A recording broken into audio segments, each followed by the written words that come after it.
12 seat, ഉറപ്പു വിജയം, വലിയ ഭൂരിപക്ഷം. ഇത് സാധാരണ പ്രവചനങ്ങളല്ല. കേരള രാഷ്ട്രീയത്തിൽ വലിയ ചർച്ചയായ വാക്കുകൾ. അത് പറഞ്ഞത് ഒരാളാണ്, LDF സംസ്ഥാന സെക്രട്ടറി MV ഗോവിന്ദൻ മാസ്റ്റർ.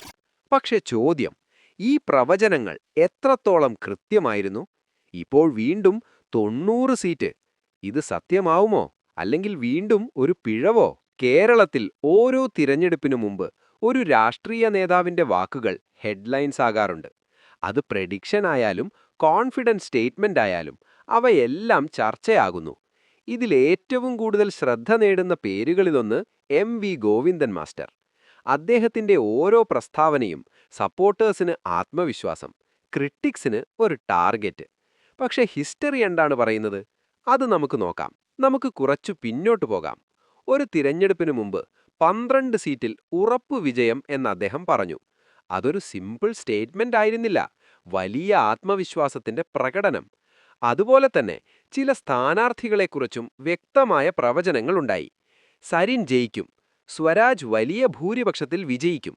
ഈ വാക്കുകൾ സോഷ്യൽ മീഡിയയിൽ വൈറലായി. സപ്പോർട്ടേഴ്സ് പറഞ്ഞു, ഇത് ഗ്രൗണ്ട് റിപ്പോർട്ടാണ്. പക്ഷേ ക്രിട്ടിക്സ് ചോദിച്ചു, ഇത് കാൽക്കുലേഷൻ ആണോ അല്ലെങ്കിൽ വിഷ്ഫുൾ തിങ്കിങ് ആണോ? അവസാനം ഫലം വന്നപ്പോൾ ചില പ്രവചനങ്ങൾ ശരിയായി, പക്ഷേ ചിലത് പൂർണ്ണമായും തെറ്റി. ഇവിടെ നിന്നാണ് വലിയ ചർച്ച തുടങ്ങിയത്. ഈ പ്രവചനങ്ങൾ എത്രത്തോളം വിശ്വസിക്കാം? ഫലം വന്നതോടെ പ്രതിപക്ഷം ഇതിനെ വലിയ ആയുധമാക്കി. ഇത് തെറ്റായ കണക്കുകൾ, ജനങ്ങളുടെ മനസ്സറിയാതെ പറഞ്ഞ വാക്കുകൾ. സോഷ്യൽ മീഡിയയിൽ മീംസും ട്രോൾസും നിറഞ്ഞു. പക്ഷെ മറുവശത്ത് LDF പ്രവർത്തകർ ശക്തമായി പ്രതികരിച്ചു. പ്രവചനങ്ങൾ തെറ്റിയാലും പാർട്ടിയുടെ ആത്മവിശ്വാസം കുറയില്ല. ഇത് നേതാവിന്റെ പോസിറ്റിവിറ്റിയാണ്. ഇവിടെ ഒരു ഇൻട്രസ്റ്റിംഗ് പോയിന്റ് ഉണ്ട്. രാഷ്ട്രീയത്തിൽ പ്രവചനങ്ങൾ എല്ലായ്പ്പോഴും കൃത്യമാകണമെന്നില്ല. പക്ഷേ അവയ്ക്ക് ഒരു പർപ്പസ് ഉണ്ടാകും. കാഡർ മോട്ടിവേറ്റ് ചെയ്യുക, പബ്ലിക് നരേറ്റീവ് ഷേപ്പ് ചെയ്യുക. അതാണ് ഇവിടെ സംഭവിച്ചതോ?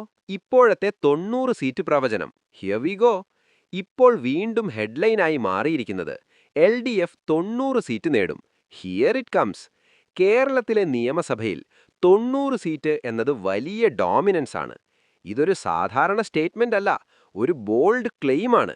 പക്ഷേ ചോദ്യം, പഴയ പ്രവചനങ്ങളുടെ പശ്ചാത്തലത്തിൽ ഇത് എത്രത്തോളം റിയലിസ്റ്റിക് ആണ്? ചില രാഷ്ട്രീയ നിരീക്ഷകർ പറയുന്നത് ഇത് പാർട്ടി മൊറയിൽ ഉയർത്താനുള്ള സ്ട്രാറ്റജിയാണ്. മറ്റു ചിലർ പറയുന്നത് ഗ്രൗണ്ട് ലെവൽ ഡേറ്റ ബേസ്ഡ് ആയിരിക്കും.